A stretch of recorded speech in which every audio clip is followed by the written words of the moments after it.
Əli Kərim adına Sumqayıt şəhər Poeziya evində Azərbaycan Respublikası Elm və Təhsil Nazirliyinin Təhsildə İnkişaf və İnnovasiyalar üzrə qrant müsabiqəsində qalib olmuş, hər an üçün bacarıqlar, fərdi təhsildə Finlandiya modeli layihəsinin bağlanış tədbiri həyata keçirilib. Tədbiri giriş sözü ilə başlayan layihə rəhbəri, Sumqayıt şəhər Evdə Fərdi Təhsil Məktəbinin Azərbaycan dili və ədəbiyyat müəllimi Xəyalə Həmzəliyeva, Elm və Təhsil Nazirliyinin hər il elan etdiyi qrant müsabiqələrin önəmindən danışıb. Layihə rəhbərinin nitqinə əsasən, bu qrant müsabiqələrin əsas məqsədi ümumi təhsil məktəbləri, eləcə də təhsil verənlər arasında sağlam rəqabət, innovativ fəaliyyətləri stimullaşdırmaqdan ibarətdir. Qalib olmuş layihənin əsas məqsədini vurğulayan layihə rəhbəri qeyd edib ki, layihə fərdi təhsilə cəlb olunmuş şagirdlərlə birbaşa çalışan müəllimlərə keçirilən, ümumilikdə 24 saat olmaqla Finlandiya təhsil sistemi modelinə uyğun təlimlərdən ibarətdir.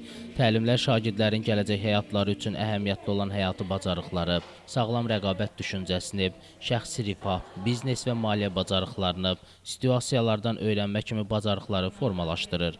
Layihə eksperti Aliyə Əhmədova, layihə təlimçisi Xəyalə Quliyeva çıxışlarında bu qrant müsabiqələrin Azərbaycan təhsilinə olan əhəmiyyətindən danışıb, bundan sonra da innovativ və yaradıcı ideyaya malik layihələr təqdim edən təhsil verənlərin aşkarlanması, onlara öz layihələrini reallaşdırmağa şərait yaradılacağını qeyd ediblər. Azərbaycan Respublikası Elm və Təhsil Nazirliyi bir neçə ildir ki, ölkəmizdə təhsildə inkişaf və innovasiyalar üzrə müsabiqə elan eləyir.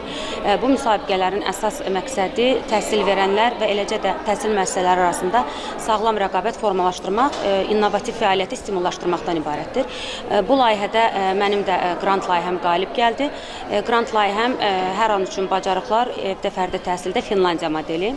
Layihənin əsas məqsədi evdə fərdi təhsilə cəlb olunmuş şagirdlərə birbaşa təhsil verən müəllimlərə təlimlər keçirilməsi ilə həmin şagirdlərdə həyati bacarıqları formalaşdırmaq, onların gələcək həyatları üçün əhəmiyyətli olan maliyyə, biznes bacarıqlarını və simulyasiyalardan öyrənmə bacarıqlarını həyata keçirməkdən ibarətdir. Tədbirin sonunda layihədə iştirak edən müəllimlərə sertifikatlar verilib, xatirə şəkilləri çəkdirilib.